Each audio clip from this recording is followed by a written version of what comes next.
Hello, I'm Jason Lukerhoff from UQTR, professor at UQTR in social communication. I'm also managing editor of Linguistic, Minorities, and Society journal. Thank you for joining us for this launch of a special issue. Our event will last until 1 p.m. Montreal time, 2 p.m. Mountain time. It features a discussion and a Q&A period at the end. So if you have questions, you can write them in the chat section, and we're going to answer those questions. All the authors will answer the questions at the end. Alors, il me fait grand plaisir de vous accueillir à ce lancement d'un numéro thématique de la revue Minorités, Linguistique et Société, dont je suis le directeur. Je suis aussi professeur en communication sociale à l'Université du Québec à Trois-Rivières. Notre événement est prévu pour une durée d'1 heure, donc jusqu'à 1 heure, heure de Montréal, 2 heures, heure de Moncton, avec une période de questions et d'échanges à la fin. Alors, si vous avez des questions pendant les présentations, n'hésitez pas, vous pouvez les poser directement dans la section conversation que vous trouvez en bas à droite de votre écran. Madame Whiteley est vice-rectrice. So thank you, Jason. And I'm very happy to speak here for the launch Merci beaucoup, Jason. Et mesdames, of messieurs, je suis très the heureuse magazine de prendre la parole of dans Linguistic, le Minorities, and lancement d'un Society, numéro thématique which is called de la Heritage, Memory, and revue Vitality of Linguistique Linguistic et Société, Minorities. Linguistic Minorities and Society, intitulé Patrimoine, mémoire et vitalité des communautés So I'm very happy to be with you guys minoritaires. Heritage, and memory, to give those vitality of introductory linguistic words. Je suis très contente d'être avec vous et The magazine here donner ces was d'introduction. put together in La 2012. revue scientifique Minorités linguistiques et sociétés, Linguistic Minorities and Society, So the results from the research and the reflections of communities of official language in minority in Canada and on other linguistic minorities in Canada and in other places in the world. Et sur les autres minorités linguistiques du Canada et d'ailleurs dans le monde. So in light of how the duality of language is very important in the identity in Canada, we see that this magazine wants to put some light on the situation of linguistic minorities in Canada and outside of Canada.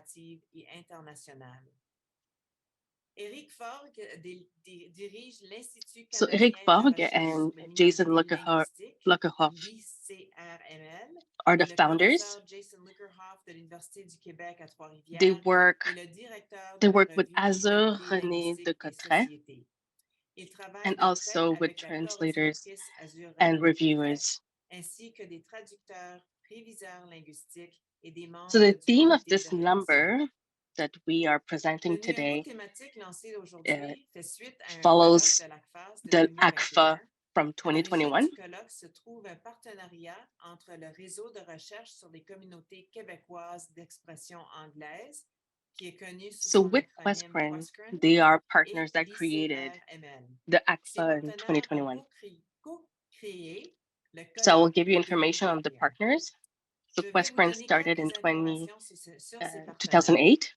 Fondé en 2008, Questprint est un réseau de collaboration constitué de chercheurs, d'intervenants, d'établissements. And their goal is to work with communities and other organizations. They work at University Concordia to understand Anglophones in the Quebec community. As for the ICRML, since 2002, they are a leader in researching for the communities and to also understand better the situations of minorities in languages in Canada. The Institute is also at the Moncton University. L'Institut est situé à l'Université de Moncton. The issue features 5 scholarly articles and 2 perspective pieces from English and French-speaking researchers from across Canada. They are presented in a bilingual introduction by conference organizers and thematic issue guest editors, Drs. Patrick Donovan, Anne Robineau, Lorraine O'Donnell, and Eric Forg. As explained in the introduction, This issue explores the role of heritage and memory in Canada's minority language communities. The articles span the two extremities of the country, from the Acadian diaspora with its long and complex history to the emerging Franco-Yukonais community that is beginning to construct its own collective memories. They also encompass different social classes and ethnocultural backgrounds, from the descendants of rural Anglo-Protestant seigneurs to the Black community in Montreal that rose up from exclusion. The articles show how heritage and memory shape the sense of identity and belonging within these communities. As the introduction also points out, heritage is particularly important for minority communities, which may have had their heritage erased or devalued by dominant cultures. Nonetheless, several of the special issue authors show potential downsides related to historical shortcuts, such as oversimplification. Concordia University works closely with communities. As an English language institution in Quebec, we support Questcrin and its partners in their goals of fostering the vitality of official language communities. I salute today's initiatives as a positive example of enhancing the knowledge and the research ecosystem serving these minority populations. As today's speakers will demonstrate, scholars have a role to play in studying heritage and communities. Their research adds depth and nuance to histories and provides new means of analysis. Once again, in the words of the introduction, they help ensure collective memories are not reduced to cliches. It's very important. Congratulations to the journal, all the special issue authors, and to the CRLM and Questcrin on this valuable publication. Je vous souhaite un lancement intéressant, pertinent et productif. Merci beaucoup. Thank you very much, Dr. Whitelaw, for these remarks. It's great to have this this issue officially launched. It is available online. It was made available yesterday. And I now turn to the main event, which involves the special issue authors answering a question about their work. But before we hear the authors, I would like to invite one of the guest editors of the issue, Patrick Donovan, to say a few words. Merci beaucoup, professeur Whitelaw, pour votre allocution. Je suis ravi que ce numéro soit officiellement lancé. En fait, on l'a rendu disponible en ligne, en libre accès hier. Je vais maintenant poser des questions aux auteurs des différents articles du numéro, mais avant de me tourner vers eux, j'aimerais inviter l'un des rédacteurs invités du numéro, Patrick Donovan, à dire quelques mots.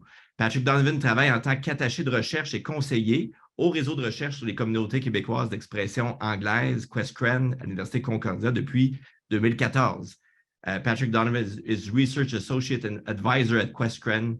He has worked on projects for the Quebec English-speaking communities research network, Questcrin, since 2014. Patrick. So hi, I'm very happy to be here as a representative of Questcrin. I'd like to start by thanking the other co-editors I worked with, Anne Robineau, Eric Fabre, and Lorraine O'Donnell for their exceptional work in helping to put this issue together and the conference it draws upon. Merci également à Jason Lukaroff, Azur René de Cotteret et tous les contributeurs, tous les gens qui ont contribué à ce numéro. So heritage is a subject that is very important for me.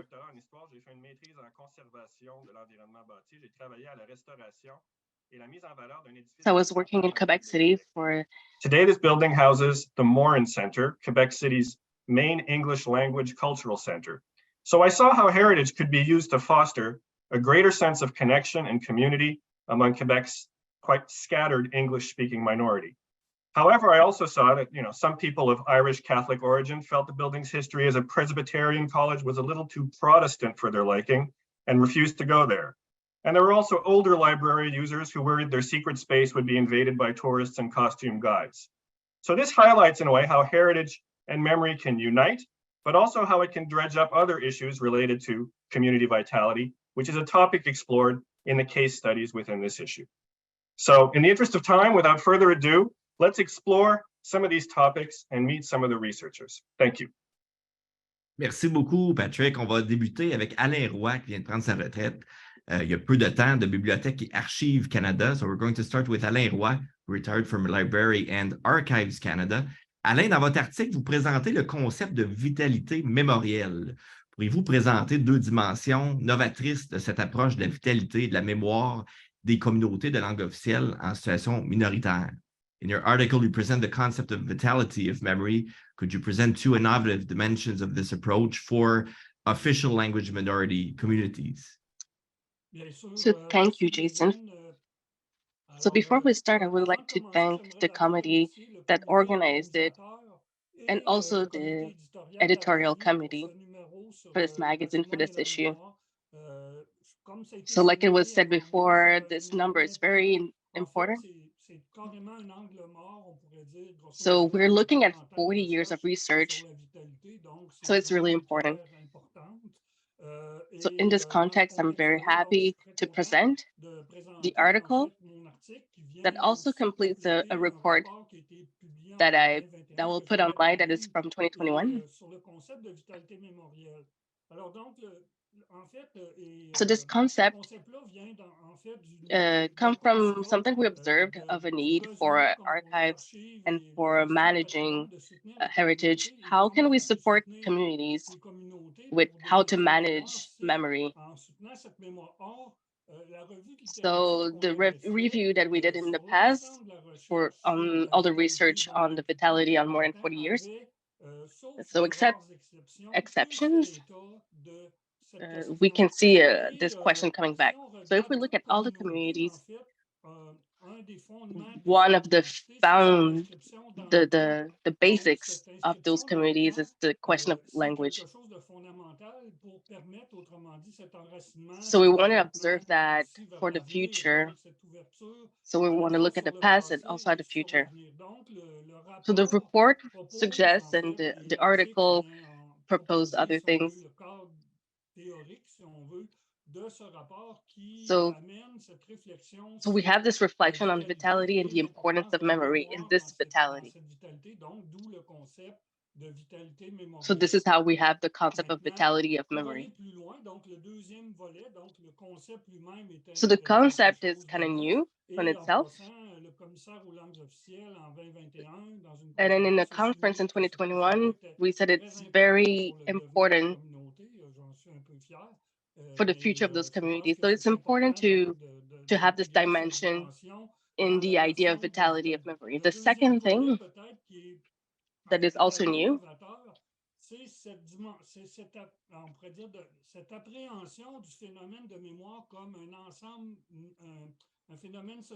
so we want to see this as a phenomenon in society. There's a lot of phenomenon together that allow this inscription in time.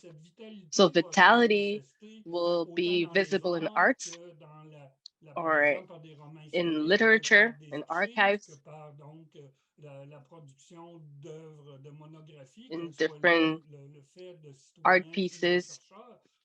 So all of this together, when we approach it as a society phenomenon, we can put characteristic to this vitality. So this is new.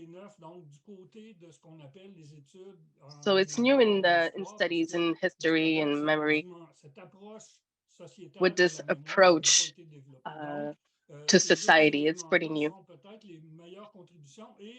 So this is what is presented in my article. So I'll put the link in the chat for those that are interested in. Merci beaucoup. Merci, Alain.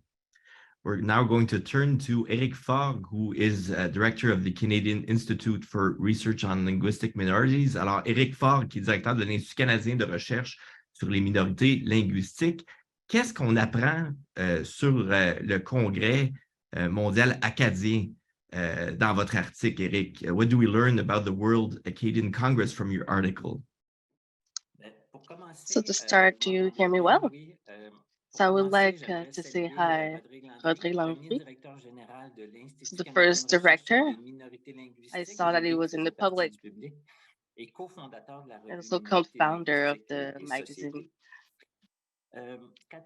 So what did we hear about the CMA? So I would like to say that our article is based on a study on the CMA. So the idea was, so we had a habit of looking at the economic aspect of the CMA, but there's also results in the identity. So there was we saw a rebirth of the pride in Acadie, and we wanted to observe the impact it had on the community. So we wanted to understand more this impact on the community. So what is the experience that was lived by the participants?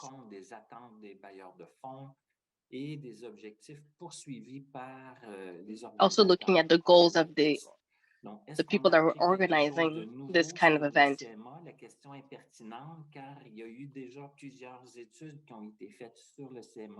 So there were already studies that were done on the CMA, and there will be future ones. There was one in 2019, and there's another one coming up to study the edition in 2024. So what did the older studies show?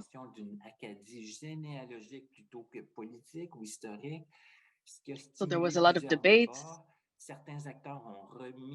So some people were even questioning the presence of the CMA. So there was a lot of consultation regarding the future of the CMA. So we want to put value on the identity of in Acadie. Et peut contribuer même à une certaine marchandisation de l'identité acadienne. Certains ont montré qu'en cherchant So some people were saying that if we put them together, it could put them marginalized.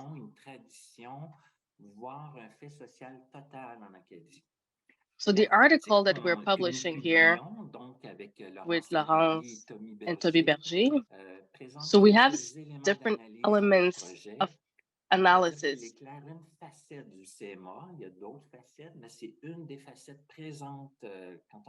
So on multiple facets, but we focus on one facet on the CMA.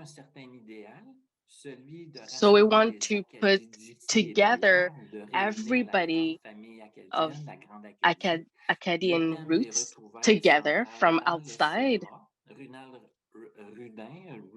Un historien, a d'ailleurs fait remonter les origines du CMA au 170e and we were able to trace back the roots of the CMA. Les pèlerins qui venaient de la Louisiane avaient alors volé la vedette des commémorations. So this diaspora was rediscovering themselves. Donc, le CMA puise à la mémoire collective pour construire, voire reconstruire l'Acadie sur un plan So there's an idea of rebuilding the Acadie on a symbolic aspect. Cette mémoire n'est jamais bien loin dans ce type d'activité en Acadie, tout comme la tenue du tintamarre, le point d'orgue du CMA qui débute symboliquement à 17h55. En fait, ce que nous avançons dans notre article, c'est que le CMA nous fait entrer dans l'imaginaire de l'Acadie et dans le mythe qui really goes into the myth of the Acadie. Le CMA permet de voir comment la mémoire. So we can see how the memory is inspiring actions from a community. Le CMA demeure un événement multidimensionnel complexe où se conjuguent des logiques. So it's very complex. There's the political aspect, but also the cultural aspect. So if you have comments, you can always tell me. Merci beaucoup, Éric. Alors, à titre de rappel, si vous avez des questions que vous voulez déjà consigner pour la période de questions, vous pouvez les écrire dans la conversation et le lien vers le numéro figure justement dans la conversation présentement. On va passer maintenant à la question que je vais poser à Matthew Wade, qui est professeur à l'Université de Moncton. Matthew Wade is professor at University of Moncton. Mathieu, vous êtes intéressé à la création et à l'évolution des communautés dans une région acadienne du Nouveau-Brunswick. Quelles ont été les grandes évolutions dans l'appartenance communautaire depuis les 2 derniers siècles? You've worked on the creation and evolution of communities in Acadian regions of New Brunswick. What are important ways community belonging has evolved over the last 2 centuries? Bon, bonjour tout le monde. Merci Hi, everyone. pour, Thank you for the la question. question, Jason. So Donc, the article l'article that I suggest que here in j'ai the proposé dans la magazine revue, c'est comes from l'idée a d'un project. projet qui est un projet d'ouvrage, mais qui est une commande. So it Et was c'est a comme un projet particular un peu project because particulier it parce que was c'est une commande commissioned qui by a vient d'une region of région du the Nouveau-Brunswick, donc le comté de Kent. New Brunswick. Le comté de Kent, c'est une So région it's a very très rural rurale. area. C'est It's la the most rural capitale de la province. region. C'est aussi une région où il y avait une grande... Là, on vient d'avoir une réforme de gouvernance locale, mais jusqu'à cette réforme de gouvernance locale-là, on avait à peu près So we les had 2 tiers de la two-thirds of the population qui population vivait that dans des were territoires qui étaient non living incorporés, in donc il n'y avait aucun non-assigned gouvernement locaux. territories. Et So à un we moment had donné, on a a fait un work travail sur le terrain parce que malgré qu'il n'y on avait pas de land. frontières administratives claires sur ce territoire-là, que c'était en fait une de ses spécificités, il y avait malgré tout des communautés qui s'étaient instituées à partir de la fin du 18e siècle, puis surtout à partir du 19e siècle. Donc, on s'est intéressé, je me suis intéressé avec une équipe de chercheurs à comment est-ce que des communautés, puis là, pour les fins de cet article-ci, je traite essentiellement des communautés acadiennes, puis du rapport spécifiquement acadien à la mémoire puis au patrimoine communautaire. Et donc, comment est-ce que des communautés en sont venues à se constituer? C'était quoi leur échelle? Et là, on en a recensé plein. On s'est appuyé sur des listes de toponymes, puis on avait à peu près un toponyme par 100 habitants. Puis, grosso modo, ça correspondait à des frontières qui étaient institutionnelles à défaut d'être politiques. Donc, il y avait le bureau de poste, il y avait l'école, il y avait un ensemble d'institutions qui allaient permettre à une communauté de se définir comme une communauté, de se donner un nom. Et ce qu'on s'est rendu compte, c'est qu'à partir des années 1960, So starting in the la 60s, plupart des institutions a lot of qui étaient au cœur institutions that were de in the middle of de those ces communities, whether communautés-là, it's donc que ce soit school, l'école, il y en avait une 160aine, maintenant il y en a 14, que ce so soit les bureaux de postal, poste, donc maintenant toute la logique des so bureaux de poste a complètement the changé. logic of the postal Que ce service soit changed ever même since the l'idée 60s, des paroisses even religieuses church. ou civiles qui servaient de lieu, donc les paroisses religieuses qui So sont they rendues are civiles aussi, abandoned. puis les paroisses civiles qui ont perdu à peu près tout pouvoir So politique. the question we La were question qu'on wondering s'est is, posée, c'est à quoi so ça rime what does it mean aujourd'hui a une community communauté? today? Parce qu'on a bien compris donc So qu'il y there are avait certaines institutions institutions qui, à un that, moment donné, cimentaient des frontières puis distinguaient une communauté d'une autre. Puis donc, on s'est so we intéressé were à ce interested in that patrimoine-là. kind of Et là, heritage. on a puisé dans toutes les histoires So we're paroissiales looking ou at les the histoires locales, stories qui sont souvent des productions amatrices, from qui the ont local tendance à être people. assez délaissées, j'ai envie de dire, par les chercheurs. Bon, So moi, je suis pas sociologue, donc j'ai pas non plus un I'm bagage not a d'historien, donc je historian, suis pas so tout à it's fait not au really fait de tous les débats my job historiens, to address all mais the historical debates. ces But all those textes-là, texts and qui me sont stories, apparus they comme look importants parce que ces interesting textes-là, ils sont because they are a l'exposition de la product of the communauté elle-même community. souvent, puis elles viennent cimenter des frontières, puis une And histoire. what we Puis on observed s'est rendu is compte, en fait, qu'on pouvait vraiment considérer à la fois we could look at ces ouvrages-là comme des those art patrimoines de la pieces communauté, mais as aussi comme as patrimoine the national, parce qu'il y a heritage. une trame narrative commune So à all peu près those toutes les stories, histoires locales. C'est comme s'il s'agissait d'un we genre looked en at, soi, avec ses they codes had its own très, très bien codes. établis. Donc, on s'est intéressé un peu à ces codes-là, puis aux zones d'ombre. Qu'est-ce que ce And code-là what ne does permettait those pas codes de could allow comprendre? us to understand Et in the community? finalement, on s'est rendu And compte what we que les realize is communautés, that, puis donc j'appelle and mon that's why article Identité I fantôme. call my Identité my fantôme, ça article prend le même the sens que the des ghost membres communities. fantômes, tu sais, comme des phantom limbs, quand on se fait amputer, puis qu'on peut encore ressentir So le it's a membre little qui bit est présent, like on en ressent la douleur, puis on en losing ressent les sensations. a Si le limb, membre est plus là and pour we nous have permettre this de faire des ghost choses, qui feeling. nous We can permettent still d'agir. kind of feel the Et ce qu'on s'est rendu member. compte, c'est So que plusieurs des communautés avaient so un we see rapport that a lot of fantôme à leur communities, they have identité. this Il n'existait relationship plus with aucun de moyen d'agir their communautaire ghost proprement fait. Dans identity. plusieurs cas, il n'y a ni école, ni caisse populaire, ni centre communautaire souvent. Et pourtant, l'idée d'une So communauté even demeure. if Donc, on s'est those intéressé à ce heritage are not there, patrimoine-là. their institutions are Puis not là, ça there tombait anymore, we bien can parce que still je ne feel sais pas si ça tombait the bien parce que l'article leftovers of those est déjà dépassé, déjà vieux, parce que depuis, those il y a eu une places réforme that de formed a gouvernance community. locale. Puis ce à quoi on s'intéressait, qui étaient des communautés, mais dans l'incapacité d'agir parce qu'elles n'ont pas but those les communities don't institutions nécessaires have pour le those permettre. institutions Et là, anymore maintenant, il y a eu une réforme to de la act gouvernance locale qui est venue in a municipaliser ces tangible way. territoires-là. Mais là, ça va être intéressant parce qu'on va voir comment est-ce que ces communautés-là, elles rentrent dans un nouveau chapitre de leur histoire. Donc, moi, mon article, il se termine juste à la veille de cette réforme-là. Maintenant, la réforme, elle So vient my d'être article implantée. stops right before Bon, en this tout cas, ben, moi, reform, je so I'm very suis happy, content but parce que now it gave a ça little donne launch. une There's deuxième a recherche second à research to l'étape pour do on poursuivre un peu le travail que j'ai how fait this dans l'article launched qui est ici. this idea. Donc, tout ça, ça So va that will paraître aussi appear dans in un a livre. book. Donc, c'est un ouvrage qui va paraître chez So Septentrion in June, en avril. I'm Je fais une petite plugging plug my ici book aussi. J'en profite d'un lancement pour parler d'un I'm autre lancement. taking Un ouvrage qui advantage s'appelle of this Sikniktuk launch Bekend, to Histoire de tell you communauté about another mélangée, launch of my book. où j'aborde un peu plus globalement les thèmes And we qui sont dive abordés more dans cet into all those article themes ici. for community. Merci beaucoup. On va maintenant entendre Benoît Grenier, qui est professeur titulaire à l'Université de Sherbrooke et qui va nous expliquer les liens entre la communauté anglophone du Québec et le régime seigneurial, pourtant issu de la Nouvelle-France. Benoît Grenier is full professor at University of Sherbrooke. Benoît, what links exist between the English-speaking community of Quebec and the seigneurial regime which originated in New France? Merci beaucoup, Jason. Je voudrais moi aussi remercier les organisateurs du colloque à l'origine de cette publication et, So I would like et to les thank directeurs du numéro. the directors of this number, Je dirais d'abord of this que, issue. avant de répondre spécifiquement à la question et rapidement, que ça a été pour moi l'occasion de me plonger sur un aspect qui était apparu dans le cadre d'une recherche beaucoup plus vaste que j'ai menée sur la mémoire du régime seigneurial dans l'histoire du Québec, une institution effectivement essentiellement et étroitement sur le plan mémorial associée à la Nouvelle-France.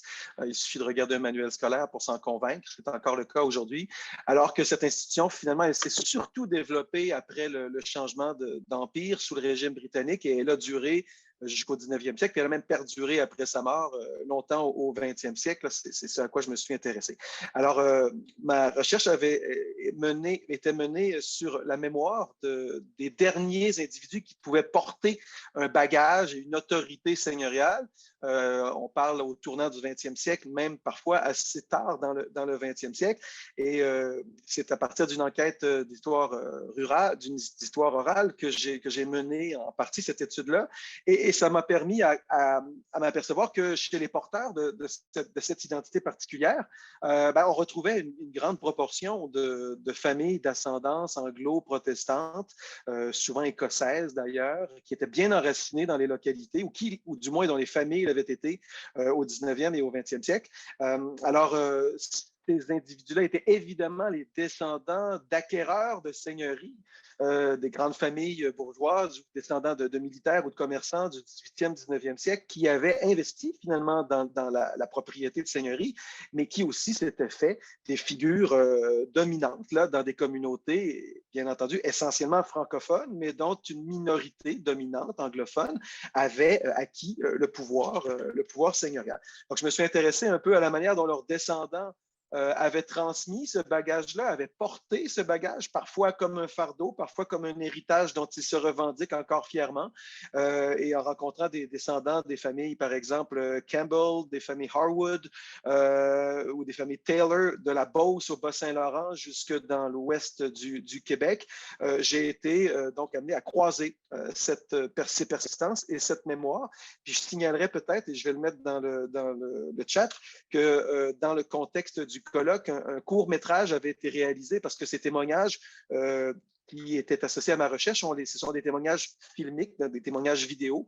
Donc, avec ma collègue, la cinéaste et documentariste historienne Stéphanie Lantier, on a produit un court-métrage sur cette mémoire qu'on a intitulée « Mémoire seigneuriale à l'anglaise ». C'est un peu comme un thé à l'anglaise, alors une mémoire à l'anglaise de la seigneurie au Québec, qui est très certainement méconnue, oubliée, mais qui demeure assurément l'un des dynamismes indéniables de l'histoire et de la mémoire du régime seigneurial qui mérite d'être perpétué et l'article contribue à cela, évidemment. Merci. Merci beaucoup, Benoît. On va se tourner maintenant vers Marie-Hélène Comeau, qui est une artiste et une chercheure du Yukon.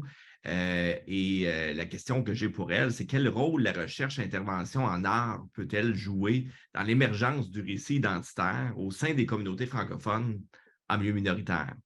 So Marie-Hélène, who's an artist and a researcher from Yukon, what role can art intervention research play in the emergence of identity narratives in Francophone minority communities? Hi, everyone. Congratulations with this launch. So I will answer this question, but I want to talk about art in research. So art can have different forms in research. We can find it in anthropology, in philosophy, social science, but also in intervention research. So with research, artist research, so we can think about our art practice and how to teach art. So for me, the research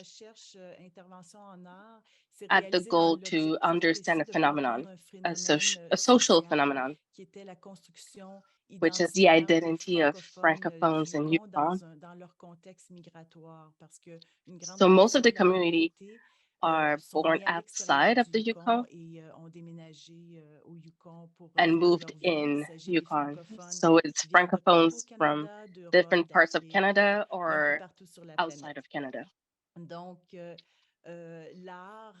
So through art, we could have this identity of what is the identity of Francophones in Yukon. Donne accès à une multitude de savoirs et de connaissances qui sont produites par l'être humain, à la fois qui l'aident à percevoir le monde, à mieux So he was saying how art helped him to understand what is the place of humans in the community. Fait partie du paysage culturel des communautés francophones en milieu minoritaire depuis longtemps. Le nombre d'artistes professionnels en art, que ce soit en musique, visuel, art visuel, musique, théâtre, littérature, sont nombreux. Il y en a de So there's more and more artists there. They have a special position in their community. And sometimes the art piece can explain preoccupation of the community. So they have a very special in their community. But then Canada is a very big country, so the communities are distributed differently in the country. Au pays, souvent loin des grands centres universitaires ou les centres de recherche. Donc, souvent, ce sont les chercheurs qui partent de ces centres-là. So most of the time, it's research that talk about those centers, and then they go to Yukon to do their research and then go back to their city. So those research centers, we want to approach it with a collaborative research with the local artists. So my work shows that with very specific goals, we show that artists can adopt a research pour les soins de l'analyse. L'art ou l'analyse, j'ai mes petites notes ici, l'art ou l'analyse so the art dans lequel est plongé le participant shows we have access to a very rich data that is very good for the community, for the researcher, and for the participants. J'ai travaillé pendant 2 mois avec 10 femmes franco-yukonaises en atelier d'art. C'était mon terrain de recherche. Ces femmes étaient invitées à créer chacune une œuvre. So all these women that I was working with, they had to present an art piece that had links with their past. And we were able to see the aspect, the historical aspect, but also the cultural aspect. So I was both an artist and a researcher, and I was able to see how these two aspects could come together and bring out the best of this research. Je tiens à souligner que les bénéfices à recourir à la recherche-intervention en art sont nombreux. Je dirais, entre autres, que cette approche permet d'établir une relation conviviale So this entre les approach chercheurs et really les showed a participants, very permettant à ces warm derniers d'oublier le link contexte between the parfois participants, stressant de la and recherche it et de lowered the diminuer ainsi la stress difficulté of linguistique the research qui peut être aspect with ressentie the à ce art. moment-là. Cette approche Also, this facilite approach la really réflexion, le facilitates partage, l'écoute des histoires des participants the share, entre le how chercheur people et les share the participants, experiences. entre les participants It's eux-mêmes, less entre les stressful. participants et leur communauté. Et finalement, And also cette this approche permet approach à l'art de jouer shows un that rôle art social vraiment can intéressant au sein de la recherche qui se fait dans les communautés francophones en milieu minoritaire. Merci. Merci beaucoup, Marie-Hélène. On va se tourner maintenant vers Yves Frenette, qui est professeur titulaire à l'Université de Saint-Boniface et titulaire de la chaire de recherche du Canada de niveau 1 sur les migrations, les circulations et les communautés francophones. So, Yves Frenette is full professor at l'Université de Saint-Boniface. Yves, vous décrivez dans votre article qu'au cours de votre carrière, vous êtes investi dans des activités commémoratives en partie parce que vous ne vouliez pas laisser la commémoration aux mains des commémorateurs. Pourquoi avez-vous pris cette prise de position?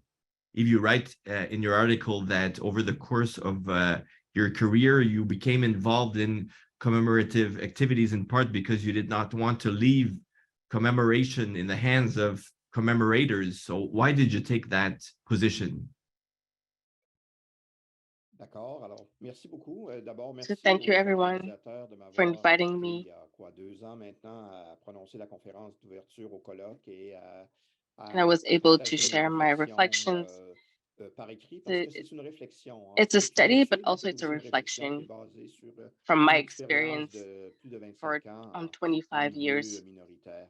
On l'a dit, la mémoire collective est importante dans toutes les So the collective sociétés memory is et dans le very cas des minorités qui ont important, été marginalisées à plusieurs points de vue, elle est fondamentale parce qu'elle permet une and filiation we entre le see this link passé, le with the past, présent the et present, and l'avenir. the future. But Mais la mémoire sélective, comme la mémoire the individuelle the d'ailleurs, collective est memory, la mémoire collective, la mémoire sélective, déjà un beau lapsus, la mémoire collective est au mieux it sélective can be et selective elle est and simplistic. simpliste.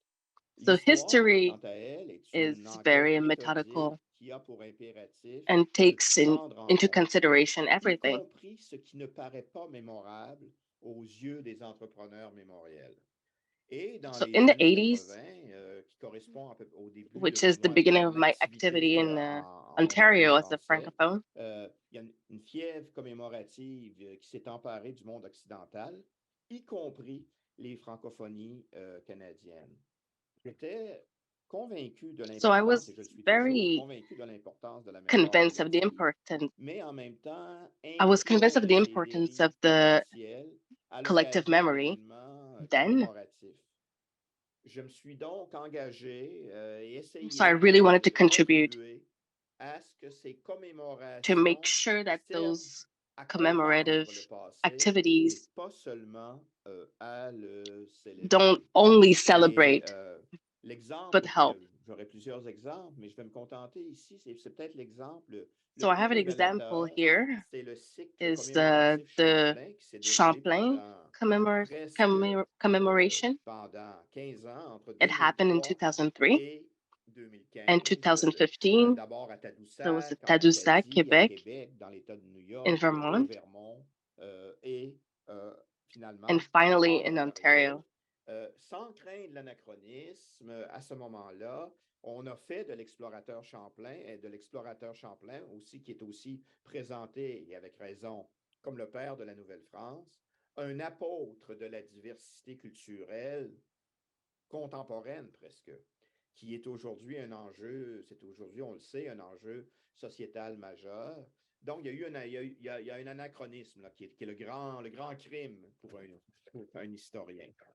En Ontario, plus particulièrement, on a So presque in Ontario, we la almost présence du ignored premier Français à y avoir mis les the pieds en presence of the 1610, first l'interprète francophone Étienne that Brûlé, qui arrived était here that was envoyé par sent by Champlain. Champlain Champlain, lui, est venu sur le territoire de ce qu'il est aujourd'hui l'Ontario pour la première fois en in 1613, 1613 parce que le nom de Brûlé est because moins his vendeur name was que not celui as de popular Champlain. as Surtout qu'on Champlain's était à la name. fin de ce cycle So this is what we noticed. Tout à l'heure, Eric parlait So Eric was talking about the monetary aspect, but that Ontario wanted to show something very beneficial. And they did not the complexity of the relationship between the francophones and the natives then. Instead, they showed Champlain as the protector of the natives. Pour ma part, mon rôle modeste a consisté dans un premier temps à m'assurer qu'il y aurait commémoration parce que c'était pas évident, ça a pris du temps à démarrer in Ontario. en Ontario. Puis, quand cela a été acquis qu'il y aurait commémoration, and when we saw that there would be a commemoration, I wanted to show a more realistic aspect of who was Champlain. Et moins anachronique des relations entre Français et Autochtones. Ça a été So it was very difficult. difficile et je ne pense pas, pour le deuxième, for the second aspect, I don't think I succeeded. Réussi. Ça montre So it shows that there could be tensions between history and memory. Mémoire. Et je reprends l'idée de l'historien français Philippe Joutard. So we show that there should be an alliance between history and memory. Merci. Merci beaucoup, Yves. Alors, on se tourne maintenant vers notre dernière intervention avant une période de questions-réponses. Donc, n'hésitez surtout pas, si vous avez des questions déjà que vous voulez commencer à insérer dans la conversation, c'est le temps de le faire. Mais avant ça, j'ai une question que je voudrais poser à Dorothy Williams, qui est une auteure, une éducatrice qui enseigne à l'Université de Concordia. J'aimerais connaître sa vision pour le Canada. Dorothy Williams is a historian, author, and educator who teaches at Concordia University. Dorothy, what is your vision for Canada? Good afternoon. Well, my article really speaks to my overall vision, and I'll explain that at the end. But to answer your question directly, I want Canada not to ignore the wealth of history and cultures that have always been there. And really that has been sort of focused of, and it's just so broad. So it's kind of jumped around. I've jumped around as I've explored all kinds of new things.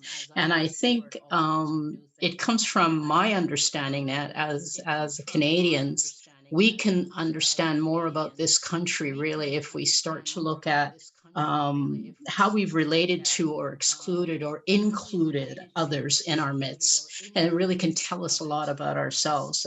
Some groups didn't have the option to anglicize themselves, or by virtue of their physicality, they were able to sort of move through the landscape of Canada and be Canadian, or seen as part of the dominant culture, right?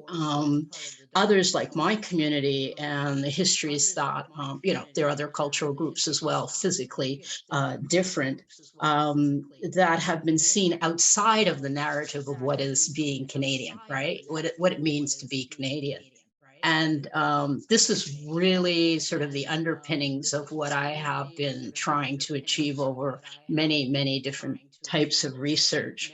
And I see it somewhat like the normalization of otherness, as we call it in Quebec. And I often tell people, when I'm asked this question, that I want Black history to be boring. I've been talking about it, spreading, learning, researching for 40 years. And people still act, when I share new facts, they still act surprised or delight, or it's like, oh my goodness, this great wonder. And it'll be nice to hear. I rarely hear this, but it'll be nice to hear when I talk. Oh, I know that. I've heard that before. So the article that is in this journal is not research. It's not a community study, of which I know quite intimately, but rather it's a personal response to actually a question that Lorraine O'Donnell asked me years ago. So, what is my passion?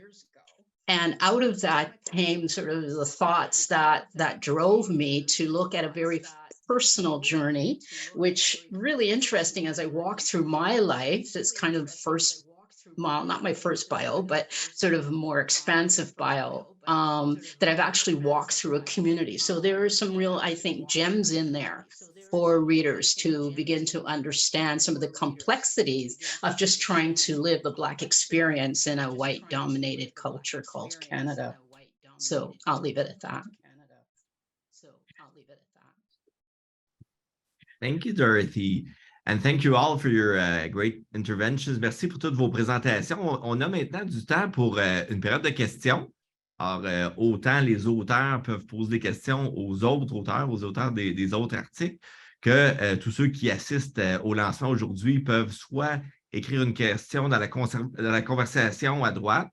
You can write your questions in the chat room on the bottom right. I'll read the questions, or you can raise your electronic virtual hand. Vous pouvez aussi lever votre main si vous avez des questions. Ça peut être des questions pour tous les auteurs, et là, ceux qui veulent répondre le feront, ou ça peut être des questions spécifiques pour des auteurs spécifiques. Alors, est-ce qu'il y en a qui ont des questions qu'ils aimeraient poser?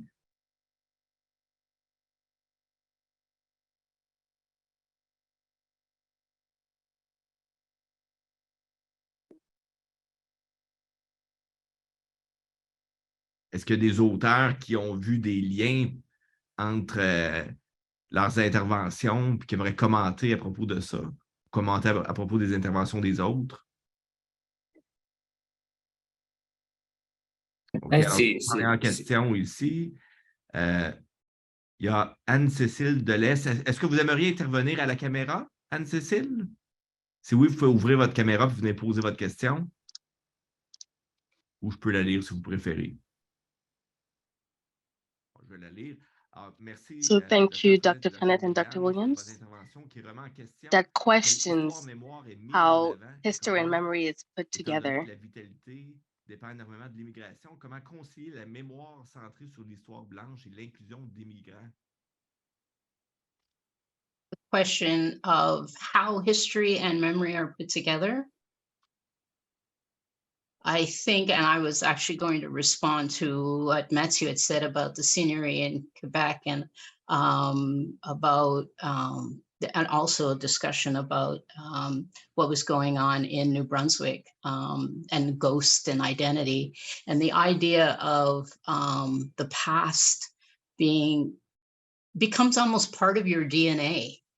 And I see that in a very real way here in Little Burgundy over the last, well, it's almost 10 years now since the Negro Community Center, the building, which was the major community organization, it wound up being destroyed. And just talking about it still evokes pain. I've actually seen people standing in front of an empty lot crying years after the building has been removed from the community. It's still part of their memory and understanding of identity, right? And their place in the community, and people constantly rebuilding committees to resurrect from the ashes, from the destruction, this community center. Why? Because it's not a post office. It's not it's not defined by sort of lines along a rang or coats or whatever. But it was a space. It was a safe Black space that housed people for generations. Not that it lasted for generations, but that the generations could be in there, in that space. And it could be home. It was a safe environment. And it also speaks to the lack of safety that Blacks in general feel. And in that community, in that small Black community, it represented that kind of, I guess we call it a haven, if you will. But now that it's gone, it's forever in people's minds about what it was. It's almost becoming bigger than it was. And I'm hearing sort of, I guess it's developing its own mythology out of the absence. I'm not sure. I haven't studied. I'm not a sociologist or anything like that. But I'm hearing memories being challenged or reshaped as forms of what this building represented. So when I'm thinking about memory and history, as a historian, I try, to bring facts to bear. And sometimes that's not what people want to hear. It's not really part of that memory scape that they have in themselves that gives them comfort, gives them that structure, that support, roots them in a community, gives them that sense of belonging. Even if it's that small space, the history doesn't do that. Not all the time, and certainly most of the time, they don't see themselves there in history anyway. So I don't know if I've answered the question, but certainly as I'm thinking about it, I realize that there are many sort of layers about that one would need to explore, even in that small Black community. Thank you. We also have Alain who wants to.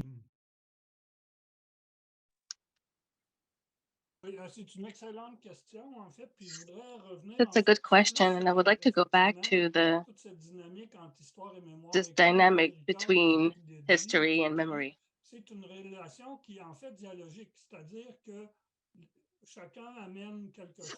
So everybody brings something to this relationship with past. Like history can bring new approach to memory. For example, women history, when we think of the memory, we see a reflect of, it has a reflection on history. So there's a link that is established between the two. And there's a question of diversity too. So we see it in minorities, but also the majority. How do we integrate the minorities?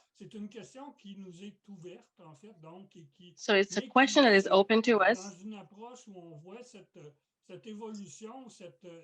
But when we see this evolution of those questions,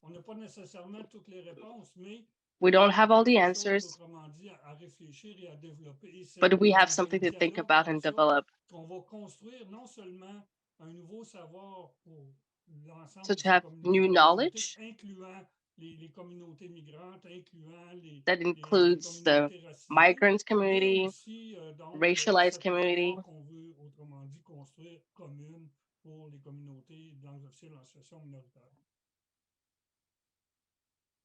Merci Alain. Yves. Oui, ben, j'aimerais répondre aussi à la question. So I would also would like to answer this question. Moi, je travaille surtout sur les migrations francophones. So I work en gros specifically on the Francophone migration since the Second World War. And the more we look at it, the more we see the episodes of migration of different racialized groups. So we have a co-worker that is from Martinique, and she discovered a new wave of migration in Montreal from people from Guadeloupe and other places that went under the radar, and they were recruited in the 80s to be part of families as helps. So this is something we would like to bring forth to the light. There was also slaves, Francophone slaves, and generally I would like to, as we study the Francophone migration of white people, those migrations, we learn a lot on modern immigration. So there's a lot of similarities between the immigration of the 18th and 19th century and the immigration we see today. And even in certain regions, For example, in prairies, il y avait une population qui était très there was a diverse. D'abord, il y population avait des that was métis very qui se sont diversified. There was retrouvés Métis, après la pendaison de Louis Riel aux marges des sociétés blanches, qu'elles soient anglophones, so they were francophones ou marginalized in those allophones, societies, et aussi, en plus, des Canadiens français, des originaires du but Québec also et des French États-Unis Canadians that qui were ont from peuplé, Quebec and qui sont les groupes or majoritaires from the States. francophones dans les They were prairies. the main Il y a eu des francophones in the Français, prairies. des Belges, There were French des people, Suisses, Belgian, et il y avait, comme aujourd'hui, en fait, il y a eu and des just like problèmes today, d'accommodation, there were des problems éléments with de accommodation. Alors, je There were pense challenges. qu'en étudiant à la fois les tensions, mais les So as accommodements we qui ont été study faits those entre ces tensions in différents the groupes, past on peut, between those groups, we can, je ne dirais pas en tirer des leçons, mais ça nous donne we une could perspective maybe not sur have les questions très lessons, but have a new contemporaines perspective qu'on vit on présentement questions we live dans la today. francophonie canadienne et enfin dans le continent nord-américain, And in North plus America, d'ailleurs, even nous sommes tous more des so migrants ou des than enfants elsewhere, ou des petits-enfants ou des we're all arrière-petits-enfants children d'immigrants. of Et ça, je pense immigrants, qu'on a parfois eu and tendance sometimes à l'oublier et we have a tendency of avoir forget des about gens it. qui arrivent et disant, ah ben, ce So sont des we migrants see qui sont people différents arriving de and we nous, see comme them as si immigrants and on they're a different été from des us, but they're migrants not. jusqu'à un passé We were also relativement immigrants récent. until very recently. Merci Yves. Il se pourrait qu'il y ait des gens qui doivent quitter parce qu'on avait annoncé So some l'événement people may need jusqu'à to 1 heure. Donc, leave. aucun problème, évidemment, si vous There's devez no quitter, mais problem on with peut quand même that. prendre le So temps if you s'il y a need to une ou leave, deux but we questions could take the encore. time if you have other Si questions. il y en a qui veulent intervenir, on peut en prendre encore une ou deux. If some people want to intervene, we Still can have a take question one or you'd two like more. to ask, we can take your questions. Okay, I think everybody. Thank you very much for your participation. Thank you for all your interventions. Merci à tous ceux qui ont présenté. Le numéro est accessible en libre accès. La revue Minorités, Linguistique et Société est publiée en libre accès sur Érudit. On va vous mettre le lien à l'instant dans la conversation. Et je veux donner le mot de la fin à Lorraine O'Donnell, qui est à la fois coéditrice invitée du numéro, mais aussi une partenaire chez Questcren. Lorraine? Thanks, Jason. Merci à tout le monde. As Anne, our provost mentioned at the beginning, Anne Whitelaw, Questcren is devoted to improving understanding of Quebec's English-speaking communities through mainly through research and knowledge mobilization. We're very pleased to have been partners with CIRLM since the start, and I'm happy to be on the editorial board of the Linguistic, Minorities and Society Journal.